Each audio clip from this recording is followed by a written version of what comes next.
하나님의 말씀 창세기 42장입니다.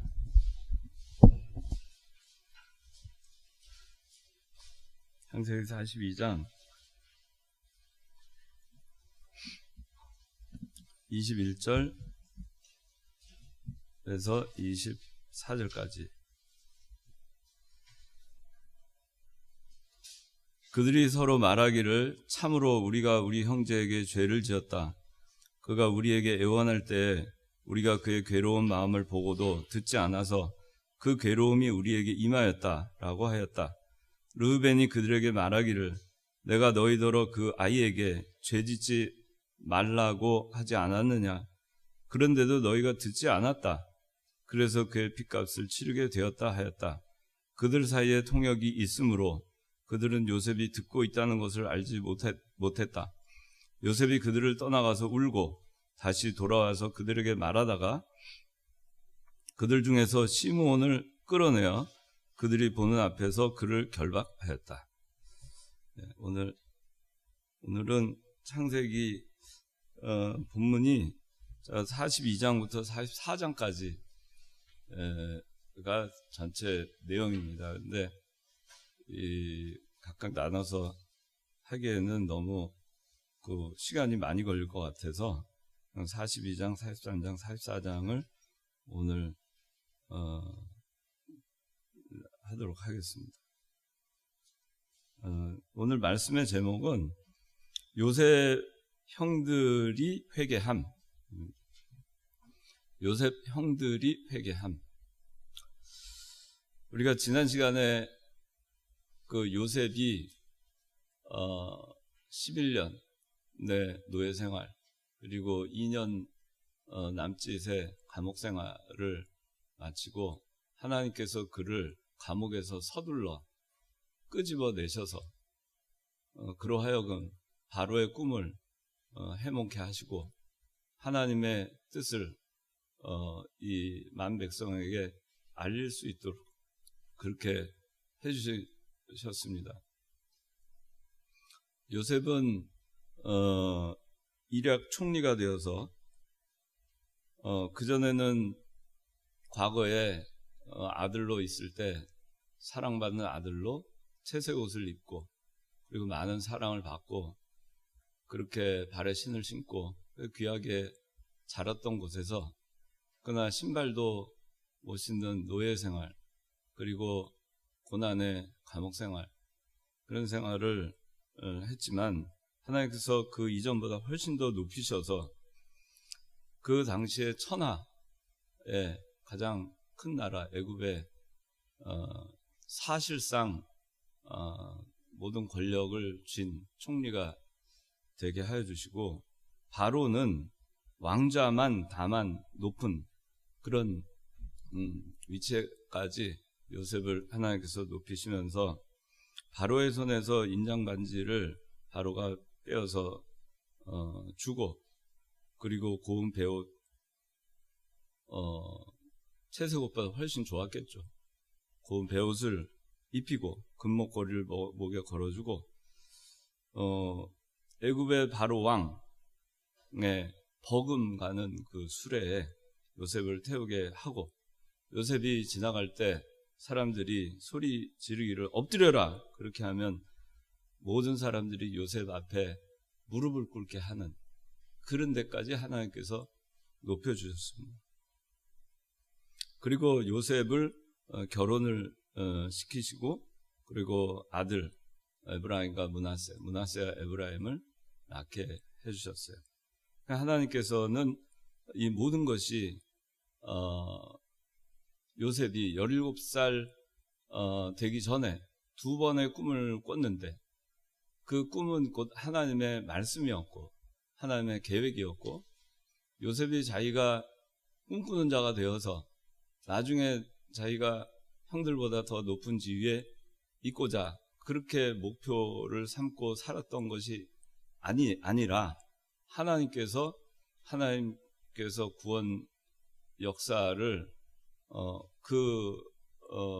조상 아브라함에게 하신 그 약속을 이루시면서 구원 역사를 하시기 위해서 요셉에게 그 꿈을 통해서 하나님의 계획을 보여주신 거였고,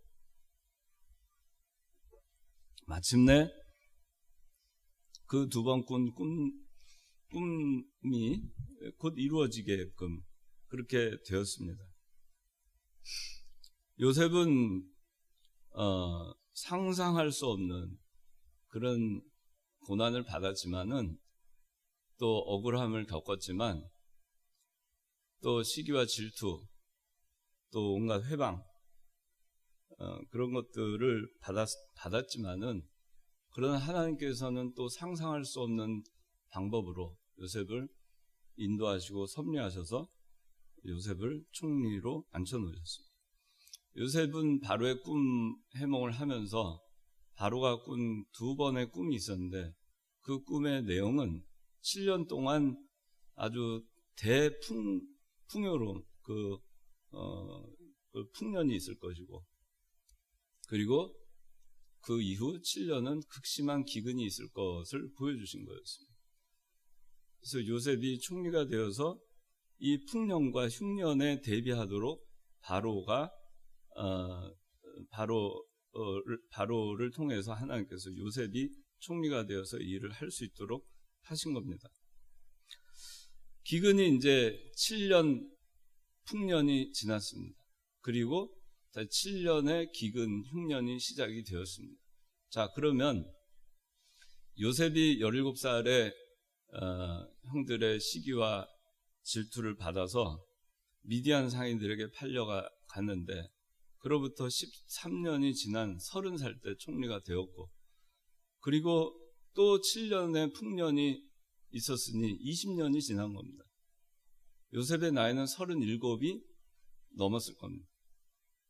그래서 이 흉년이 들고 이 기근이 애굽뿐만 아니라 온 지면에 기근이 있었다 했습니다. 창세기 41장 56절 읽어주세요.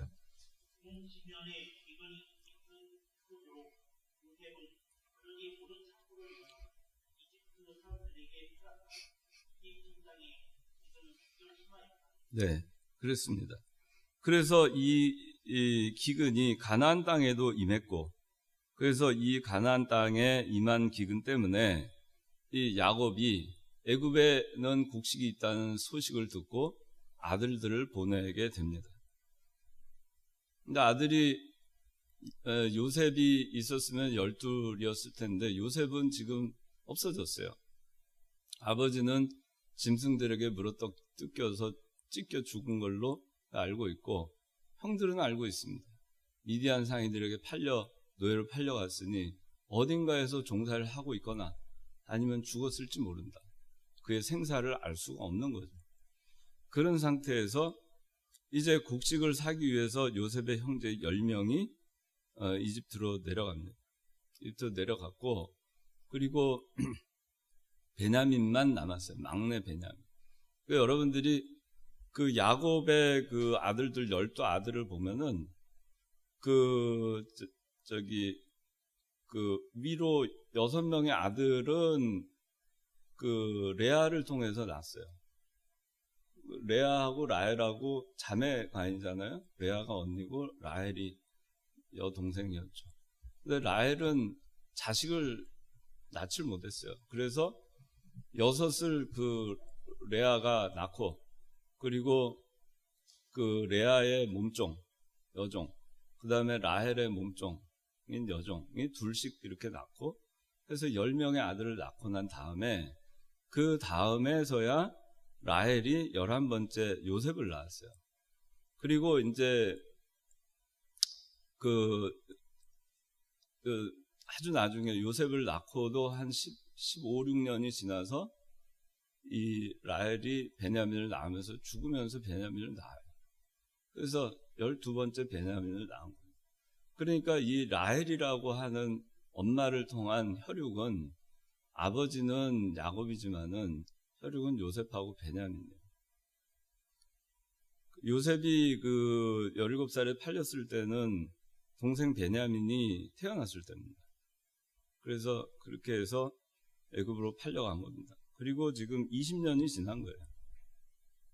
20년이 20년인지 21년인지 20년은 최소한 지났습니다. 요셉은 37이 됐고 그의 형들은 뭐 40대, 50대, 60대 아마 그렇게 되었을 겁니다. 요셉의 꿈이 이루어졌어요. 20년 만에. 어떻게 자 봅시다. 창세기 42장 6절 읽어주세요.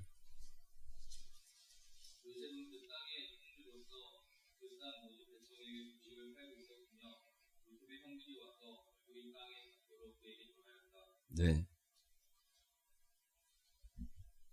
그 다음에 43장 26절.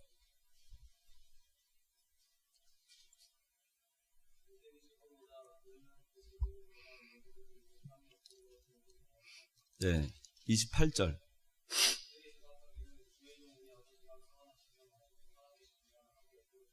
네. 44장 14절.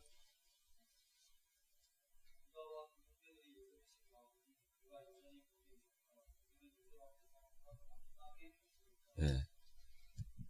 꿈대로 됐죠. 4번이나 형들이 요셉에게 절을 하는데 창세기 42장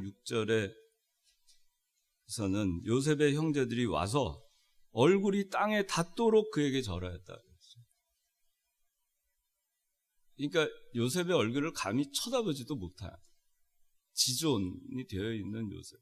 알아보지도 못했어요. 애굽으로 곡식을 사러 돈을 가지고 이제 기근을 만나서 살아야 되니까 식량을 사러 갔는데 그 애굽의 총리를 만나야만 했던 겁니다. 이방 사람들이 왔을 때는 애굽의 총리를 만나서 그리고 이제 진짜인지 아닌지 이 사람들이 진짜로 곡식이 필요한 사람들인지 아니면 중간에서 농간을 부리려는 사람들인지 그 요셉이 다 일일이 면담을 하고 그리고 진짜 배가 고파서 온 사람들이면 곡식을 이제 돈을 받고 팔았죠. 근데 중간 상인 뭐 해가지고 해서 폭리를 취하고 할 사람 같으면 주면 안 되죠. 그래서 면담을 다 하기 위해서 만났는데 요셉을 감히 형제들이 와서 볼 수도 없을 만큼 그런 상황이었고 얼굴이 땅에 닿도록 그렇게 절했다고 했습니다. 20년 만에 요셉이 꾼 꿈대로 형들이 요셉에게 절합니다. 요셉은 자기 꿈을 꾼 게 아닙니다. 제 꿈 꾼 게 아니고 이 꿈에서 하나님께서 하나님의 계시를 보여주신 것이고 그것을 요셉은 그대로 믿은 겁니다. 하나님의 말씀을 믿은 거예요. 그리고 그 요셉의 꿈이 이루어졌다고 얘기하기보다는 하나님의 말씀이 이루어진 겁니다.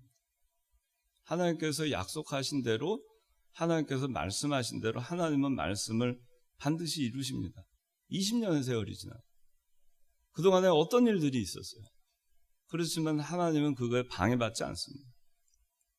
하나님의 말씀은 비록 요셉에게는 온갖 환난의 기간이었지만은 또 방해도 많았지만은 시기 질투 수많은 고초를 겪었지만 그러나 하나님은 조금도 방해받지 않았고 하나님의 약속의 말씀은 그대로 이루어졌습니다. 이제 이 42장에서 44장까지는 요셉이 이제 이 찾아온 형들에 대해서 그냥 바로 받아들여 주지를 않아요. 형들이 이제 와서 얼굴을 땅에 닿도록 절했어요. 그 42장 7절을 한번 읽어보세요. 9절까지.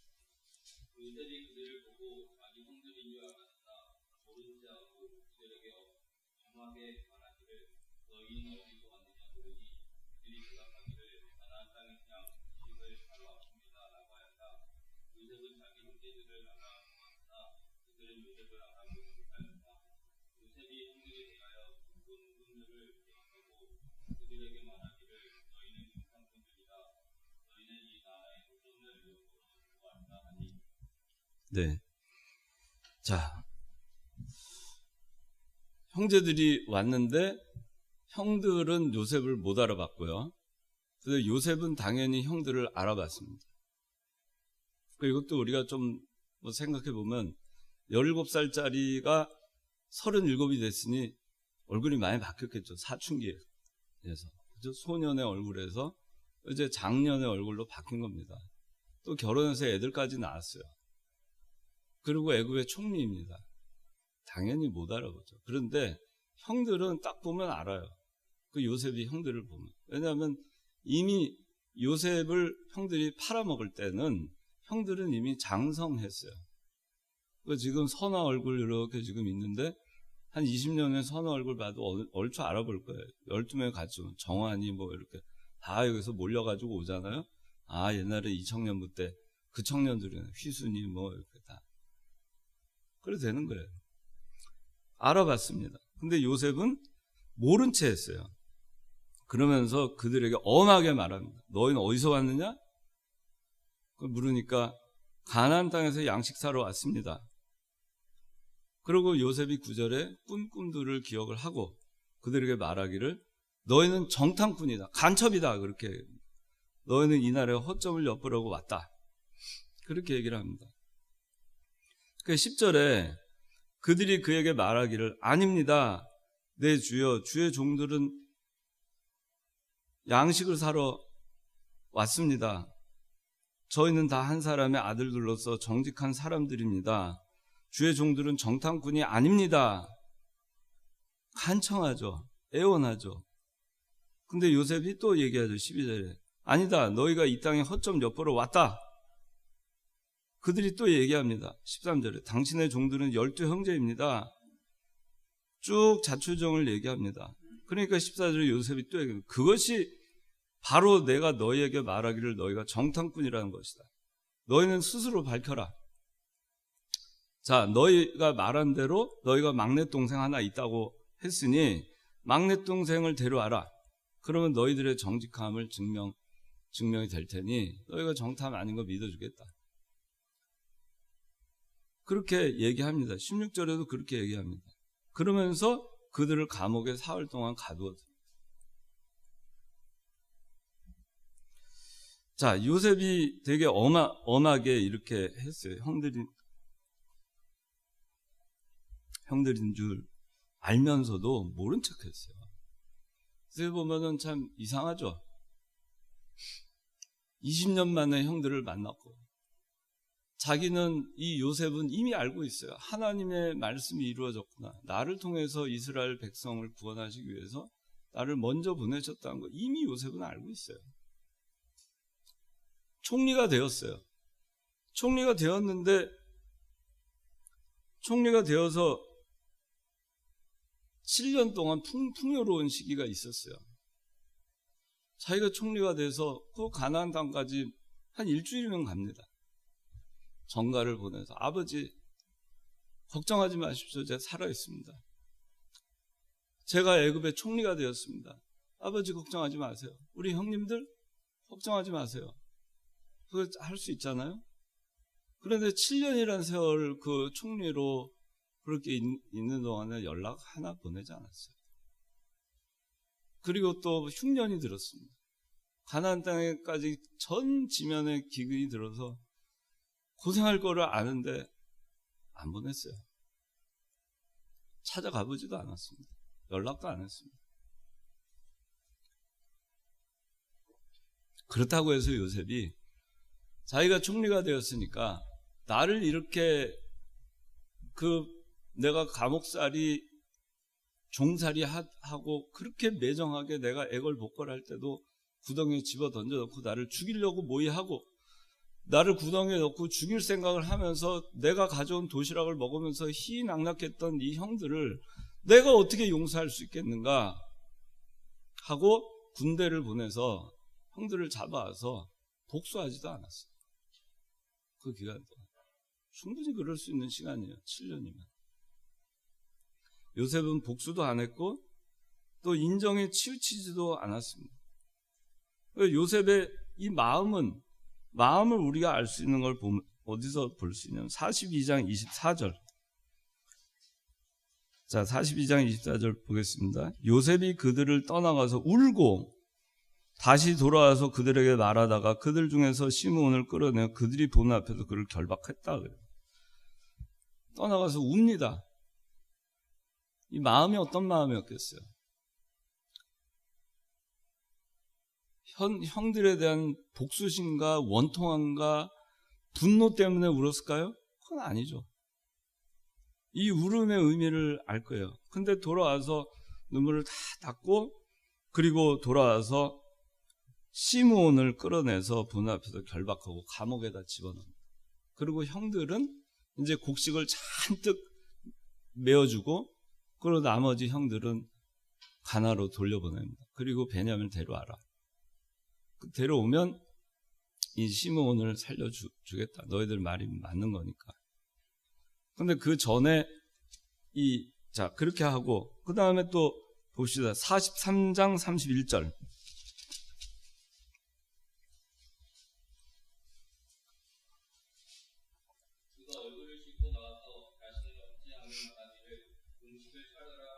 네.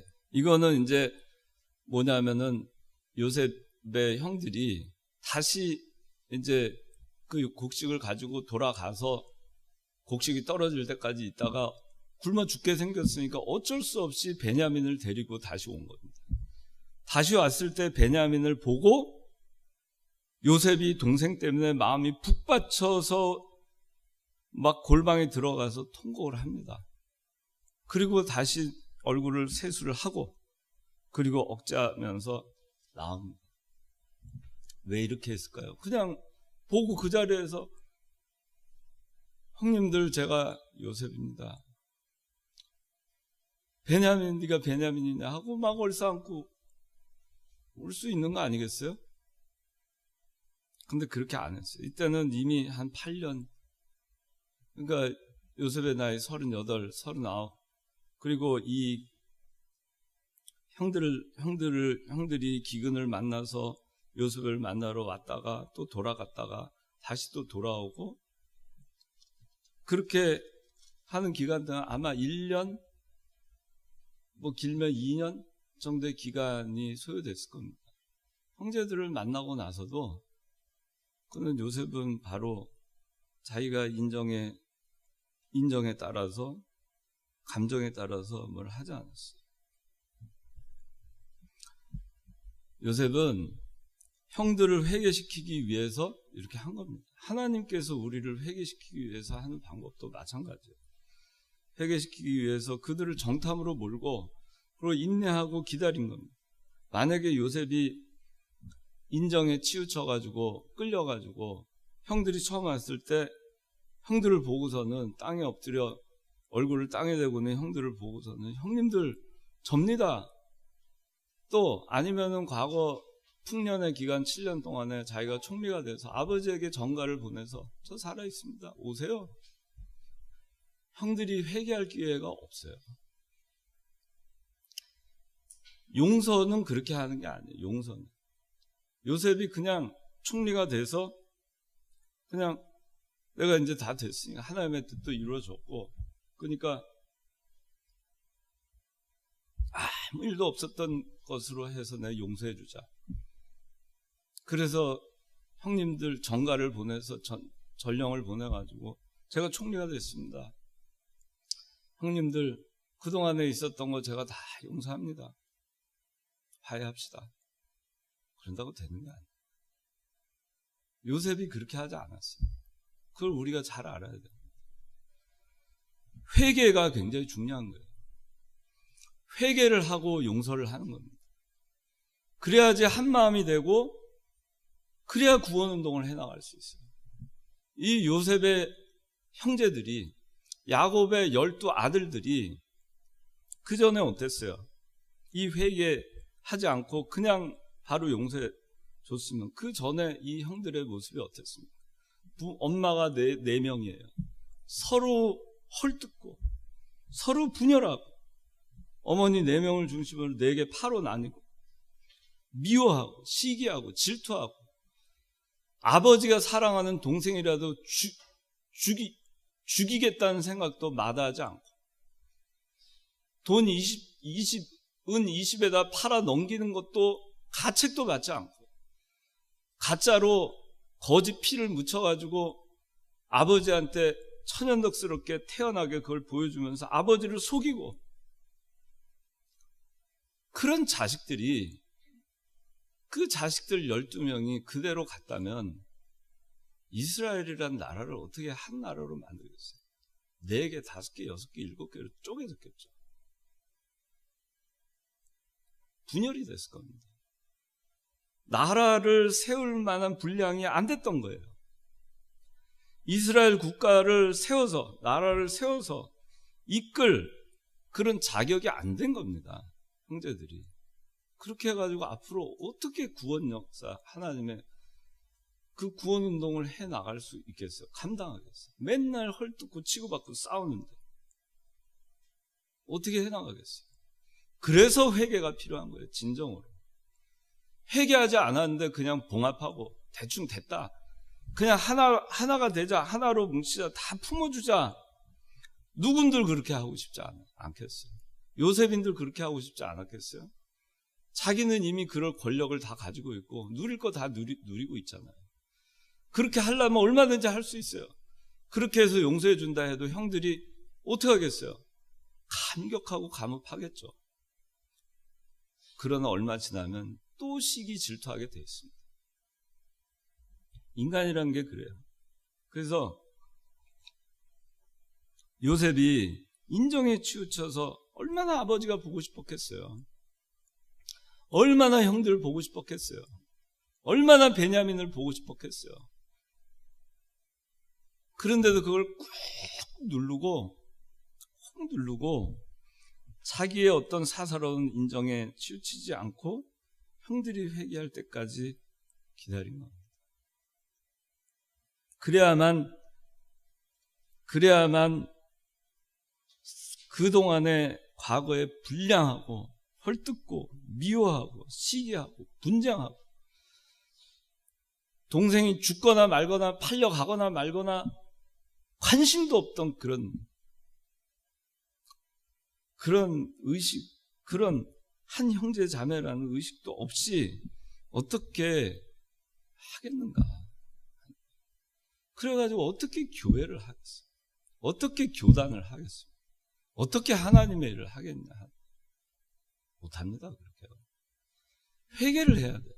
하나님 앞에 바로 서기로 회개해야 되고, 자기가 과거에 무엇을 잘못했는지 그 잘못을 깨닫고 돌이키고 변화가 돼야 됩니다. 그때까지 요셉은 참았어요. 인정선 다 끊고 복수심 없었어요.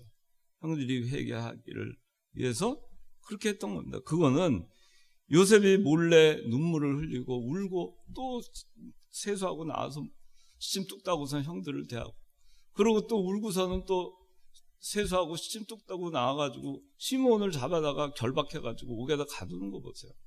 그게 왜 그랬겠어요? 그래서 여러분들이 그저 무조건 용서, 그런 마음으로 하는 게 아니에요. 잘못된 거를 깨우치게 해주는 용서가 필요한 거예요. 그렇게 하면 아주 그 사람이 잘못되는 거예요. 그거를 원하느냐? 그 잘못돼 나가는 그거를 그냥 놔두고 그걸 그대로 그냥 같이 가가지고서는 어떻게 할 수 있겠냐. 그러니까 여러분들이 사회에서든 교회에서든 어디서든지 그래요. 잘못을 책망을 받을 때 어떤 사람이 되게 인정머리가 없고 냉정한 것 같고 그렇게 해도 그거 가지고 서운해하면 안 됩니다. 그걸 통해서 자기를 돌아봐야 됩니다. 거울처럼. 저 사람이 왜 나한테 이렇게 냉정하고 냉혹하게 하는가? 매정한가? 그걸 서운해하면 회개의 길이 없어요. 변화의 길이 없습니다. 더 나아지는 사람이 되질 못합니다. 그리고 또 어떤 여러분들이 어떤 누군가에 대해서도 인정성 끊고 인정이 치우치잖아요. 그럼 바른 권면을 하지 못합니다. 그 사람 듣기 좋은 얘기만 합니다. 자기 감정대로 하면 그저 슬프다 이거예요. 그저 마음 아프다. 그래서 그것만 쫓아가다 보면 하나님의 일은 다 틀어지고 마는 거예요. 요셉이 그렇게 하지 않은 거를 우리가 알아야 됩니다. 그렇기 때문에 이 나라를 세울 수 있는 12형제가 된 거예요. 그 기틀을 세울 수 있는 12형제가 됐고 그걸 통해서 이스라엘이 구원운동을 해나갈 수 있었던 겁니다. 이 요셉이 이렇게 했기 때문에 형들이 회개를 합니다. 형들이 회개를 했어요. 자, 요셉은 형들을 회개시키기 위해서 형들을 정탐으로 몰았어요. 그 다음에 형들을 3일 동안 감옥에다 그냥 가둬놓습니다. 정탐이 아니랬는데도 정탐이야 너희들 그렇게 하고 감옥에 가둬놔요. 뭐 감옥에 가둬놨을 때 형들이 정탐으로 몰았을 때 이 형들을 정탐으로 몰았을 때 형들이 얼마나 억울했겠어요. 얼마나 야속하고 뭐 아무리 변명을 해도 애걸복걸을 해도 소용이 없잖아요. 그리고 감옥에 그 토굴 같은 감옥에 갇혔을 때 요셉을 생각했을 거예요. 구덩이에 던져 넣은 그 안에 갇혀있던 요셉. 그리고 형님들 저를 살려달라고. 형님들 오해하지 말라고. 애원하던 그 동생을 생각한 겁니다. 자기네들 애원하고 있잖아요, 지금. 억울하잖아요. 얼마나 안타까워요, 그 마음. 그리고 시므온을 결박을 해서 베냐민을 데려와라. 시므온 한 명 내 결박해서 너희들 데려올 때까지 감옥 집어넣겠다. 그리고 베냐민 데려오면 내가 시므온 풀어주겠다. 그렇게 합니다. 한 명을 인질로 잡아놔요. 그리고 형들은 갔다가 식량이 떨어져서 다시 베냐민을 데려 돌아온 겁니다. 그게 이제 43장까지의 이야기입니다. 시므온이 이 강에서 하고 설교를 보니까 이 목사님은 시므온에 대해서 이렇게 해석을 해놓으셨어요. 요셉을 구덩이에 던지고 죽이자고 했던 그 주동자가 시므온이었을 것이다 라고 말씀하셨어요. 이 시므온은 그 신학자들에 의해서도 보면 상당히 난폭하고 강폭한 자로 그렇게 기록이 되어 있습니다. 시므온이 그 아버지 야곱이 그 바단 아람을 떠나가지고 세겜 땅으로 왔을 때 세겜의 추장의 아들이 자기 동생 딥나를 욕보이니까 그것 때문에 다 죽이잖아요, 남자들을. 근데 그 아버지한테 얘기도 하지 않고 가서 죽인 주동자가 시므온이었고 그 다음이 레위였어요. 레위. 두 사람이 가서 다 남자들을 죽이고 화가 미치게 되자 야곱이 하나님께 기도하고 베델로 올라가라. 그 베델로 올라간 겁니다. 그런 일이 있었어요. 이 시므온은 그래서 시므온이 그 요셉을 그렇게 만약에 했다고 한다면 잡아 죽이자. 구덩이에 넣자. 그리고 얼마나 잔인하게 했겠어요. 그리고 이제 여기 형들이 이 정탐이라고 하니까 막 억울해가지고 얘기하다가 감옥에다가 그 형들을 3일 동안 집어넣었다가 끌어낸 다음에 막내 동생 데려와라. 그리고 한 명은 내가 감옥에 넣겠다. 이렇게 요셉이 얘기하니까 오늘 읽은 본문처럼 형제들이 서로 말합니다. 참으로 우리가 우리 형제에게 죄를 지었다. 그가 우리에게 애원할 때 우리가 그의 괴로운 마음을 보고도 듣지 않아서 그 괴로움이 우리에게 임하였다. 그렇게 얘기합니다. 또 르우벤이 22절에 말하기를 내가 너희더러 그 아이에게 죄 짓지 말라고 하지 않았냐. 그런데도 너희가 듣지 않았다. 그래서 그의 핏값을 치르게 되었다. 이 스토리를 요셉이 비로소 알게 된 겁니다. 요셉은 이 형제들이 뭐를 논의했는지 저 꿈꾸는 자가 온다. 잡아 죽이자 오면은 그 요셉이 막 올 때 형들을 보면서 손 들고 올 때 그 모의를 한 거를 이제서야 요셉은 아는 거예요. 시므온이 주동자였구나. 그것도 알게 됐을 거예요. 그 시므온을 끌어내서 결박을 합니다.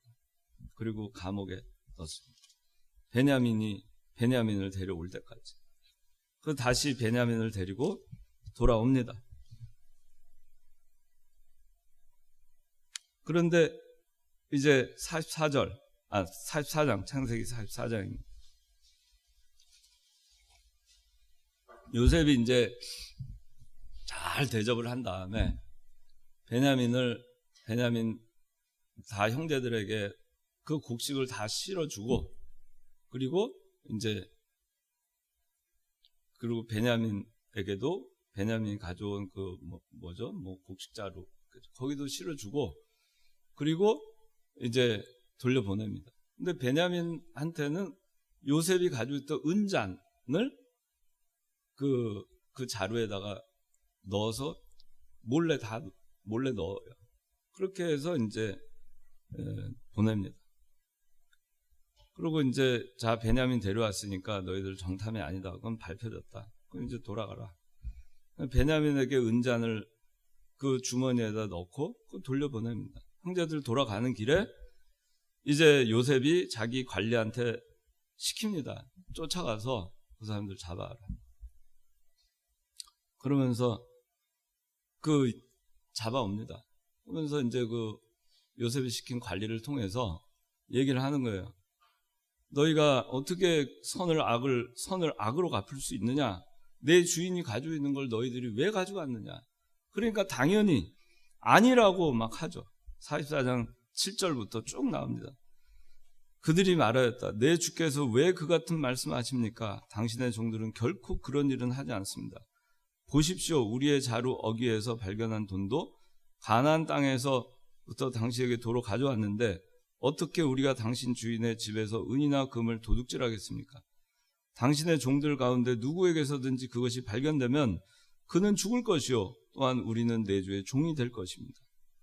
관리인이 말하기를 너희들이 말한 대로 할 것이다. 그것이 발견되는 자는 내 종이 될 것이고 나머지는 책임을 면할 것이다. 자, 형제들이 만약에 누군가에게 그 은잔이 발견되면 그 은잔이 발견된 자뿐만이 아니고 우리 모두가 종이 되겠습니다. 연대 책임을 질 각오를 해요. 예전에 그 요셉을 팔아먹던 형들하고는 다르죠. 그 관리인이 아니다. 그 사람만 책임을 지고 나머지는 책임 돌아가도 좋겠다. 그러고 자루를 다 땅에 내려놓고 다 서둘러서 푸니까 베냐민의 자루에서 발견이 되었어요. 13절에 그러자 그들은 옷을 찢고 각기 나귀의 짐을 찢고 그 성읍으로 되돌아왔다. 14절 유다와 그 형제들이 요셉의 집에 와보니 그가 여전히 거기에 있었다. 그들은 요셉 앞에서 땅에 엎드렸다. 이제 죽겠구나. 그렇게 됐어요. 그리고 이제 형제들이 얘기하고 유다가 이제 형제들을 대표해서 대답을 합니다.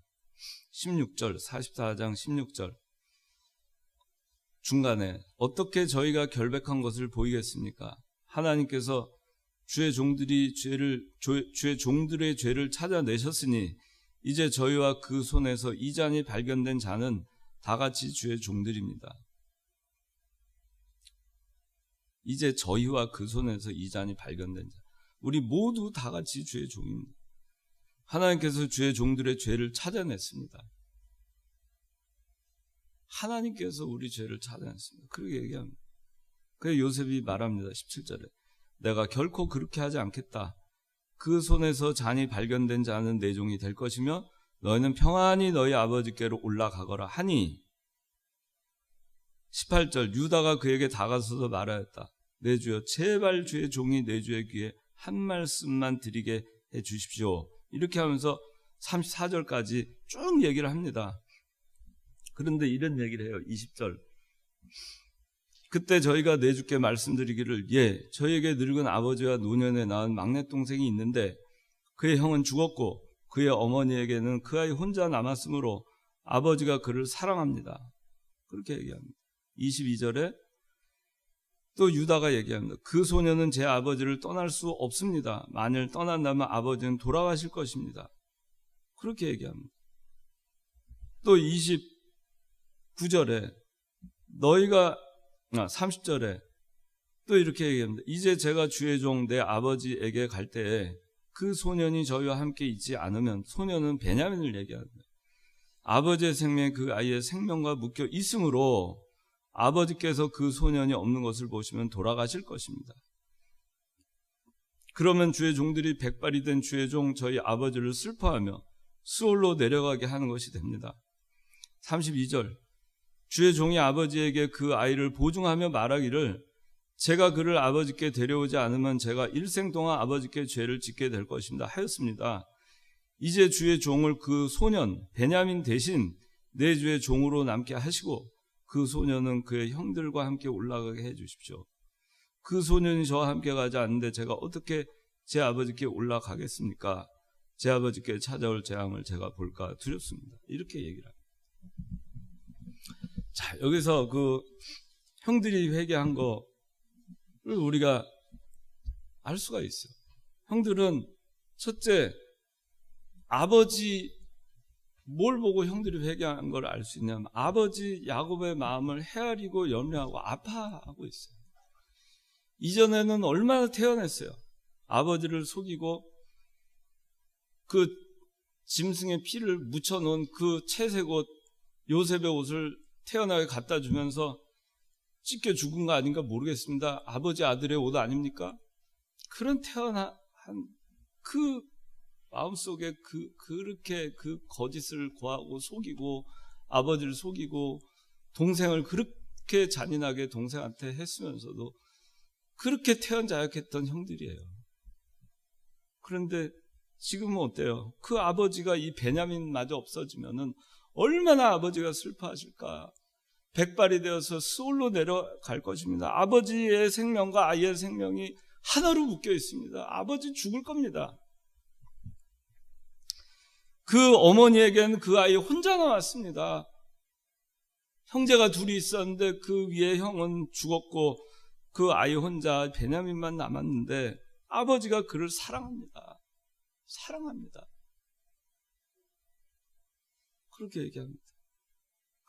그러고선 그러니 지금은 아버지의 슬픔 알고 아버지의 염려, 아버지와 함께 아파하는 거예요.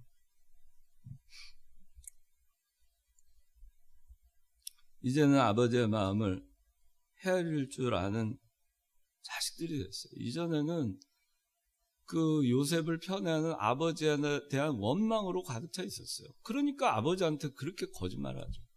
아버지가 우리 말고 우리 라헬이라는 엄마만 사랑하고 그래서 우리는 뭐야, 뭐 서자냐 뭐냐, 우리는 뭐냐. 아버지에 대한 그 불만과 원망. 그러니까 아버지가 너무 싫은 거예요. 그러니까 아버지를 대담하게 속일 수 있는 거죠. 아버지가 마음 아파할 거 생각도 안 하는 거예요. 근데 여기서 형들이 바뀐 걸 알 수 있어요. 그 다음에 요셉에 대한 일을 회개하는 거를 알 수 있어요. 여기 오늘 본문에 읽었지만 42장 21절에 서로 얘기하잖아요. 서로 말하기를 참으로 우리가 우리 형제에게 죄를 지었다. 죄 지은 걸 인정하잖아요. 과거에 우리가 요셉한테 너무 잔인했구나.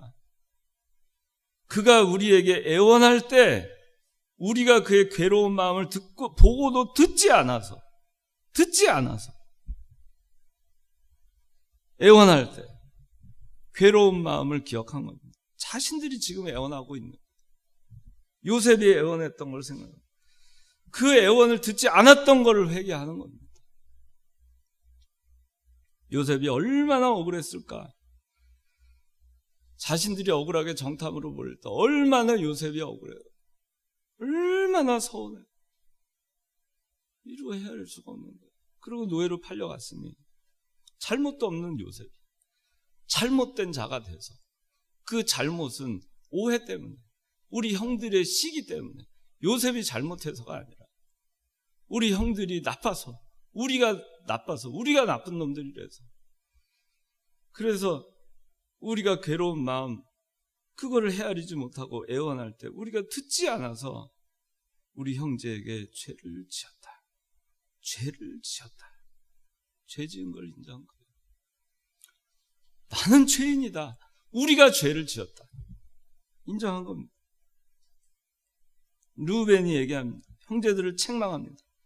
22절에 42장 22절에 그 아이에게 죄 짓지 말라고 하지 않았냐. 아무도 여기에 대해서 부인을 못합니다. 죄 짓지 말라 하지 않았냐. 그 괴로움이 임했다. 핏값을 우리가 치르게 되었다.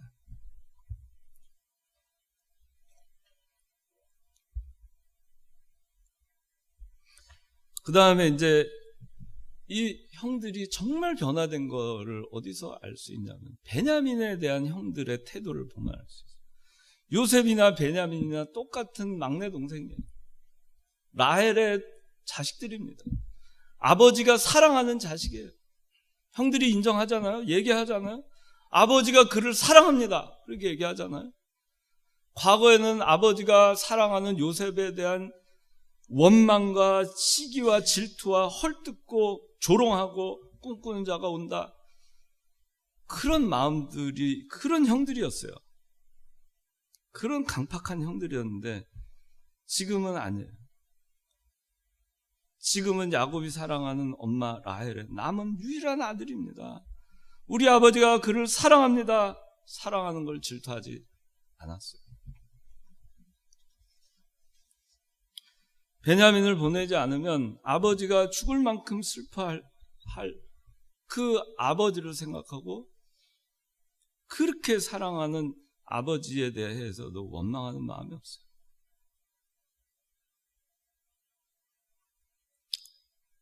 그리고 이제 마침내 유다가 그렇게 얘기하죠. 44장에 33절 다 같이 읽겠습니다. 시작.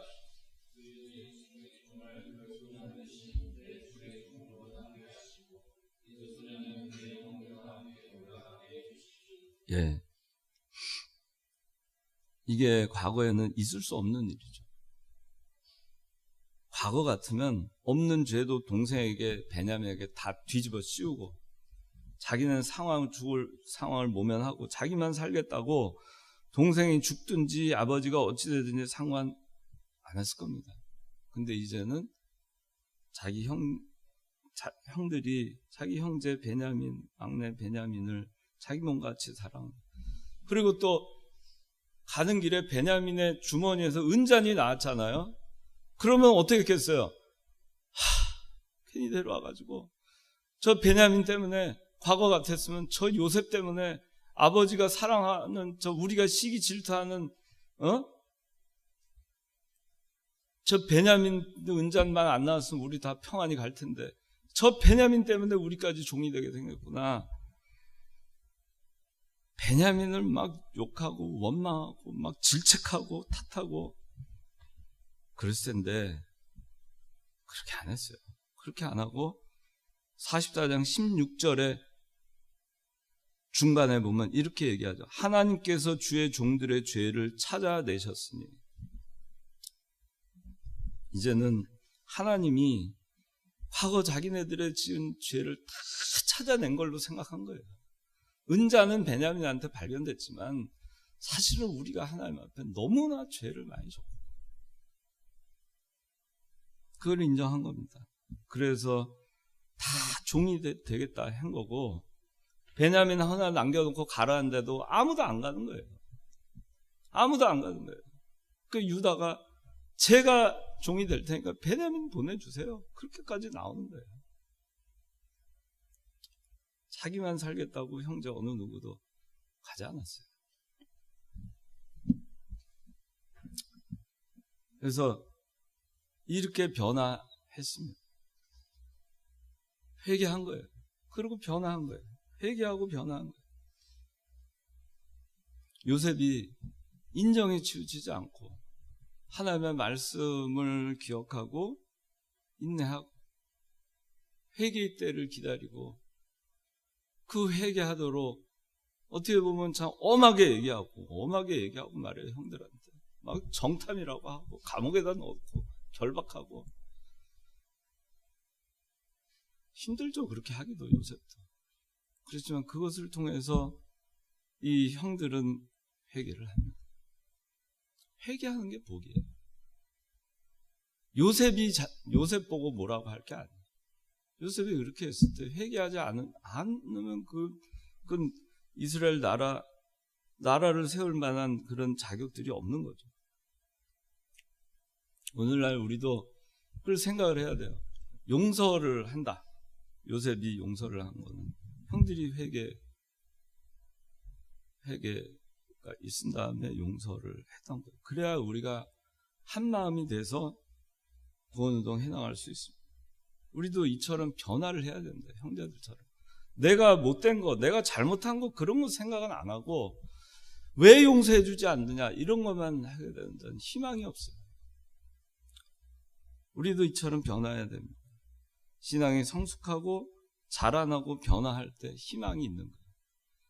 어려움을 당할 때 갑자기 억울한 일을 당하고 무슨 일을 당할 때 그걸 원망하지 마세요. 왜 저 사람 나한테 그렇게 하나? 그렇게 하지 마세요.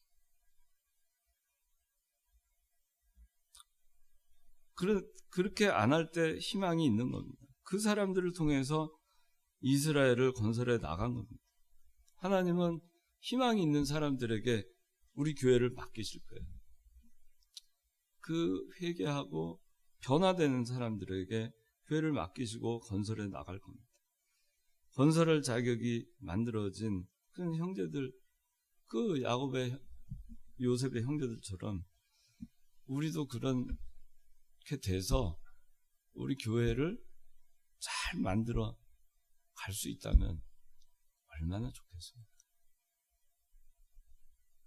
자, 기도하겠습니다.